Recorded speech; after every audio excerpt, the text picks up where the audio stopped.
రేణిగుంట పట్టణంలో శ్రీకాళహస్తి నియోజకవర్గం ఎమ్మెల్యేగా జాతీయ కాంగ్రెస్ పార్టీ అభ్యర్థిగా పోటీ చేస్తున్న పోతుగుంట రాజేష్ నాయుడు ఎన్నికల ప్రచారంలో భాగంగా రోడ్ షో నిర్వహించారు.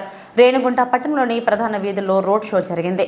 ఈ సందర్భంగా రాజేష్ నాయుడు మాట్లాడుతూ జాతీయ కాంగ్రెస్ పార్టీ దేశానికి చేసిన సేవలను ప్రజలకు తెలియజేశారు. దేశంలో అతిపెద్ద లౌకికవాదం పార్టీగా కాంగ్రెస్ పార్టీని దేశానికి రాహుల్ గాంధీ నాయకత్వం అవసరమయ్యారు. ఆయనను ప్రధానమంత్రిగా చేసుకోవాల్సిన అవసరం ఉందన్నారు. వచ్చే ఎన్నికల్లో కాంగ్రెస్ పార్టీ అభ్యర్థిగా పోటీ చేసి తనను గెలిపించాలని కోరారు. రోడ్ షోలో రేణిగుంట మండల కాంగ్రెస్ పార్టీ అధ్యక్షుడు విఆర్ రామ్మన్, పెద్ద సంఖ్యలో ఆయన మిత్ర బృందం, అభిమానులు, కాంగ్రెస్ పార్టీ కార్యకర్తలు తదితరులు పాల్గొన్నారు. ఈ కార్యక్రమంలో పాల్గొన్నవారు ఎమ్మెల్యే అభ్యర్థి రాజేష్ నాయుడు, ఎస్సీ అధ్యక్షులు సి మణి, ఓబీసీ చిరంజీవి, మునిరెడ్డి, జ్యోతినగర్ సురేష్, పూలమణి, రేణిగుంట కాంగ్రెస్ పార్టీ కార్యకర్తలు, అభిమానులు పెద్ద ఎత్తున పాల్గొన్నారు.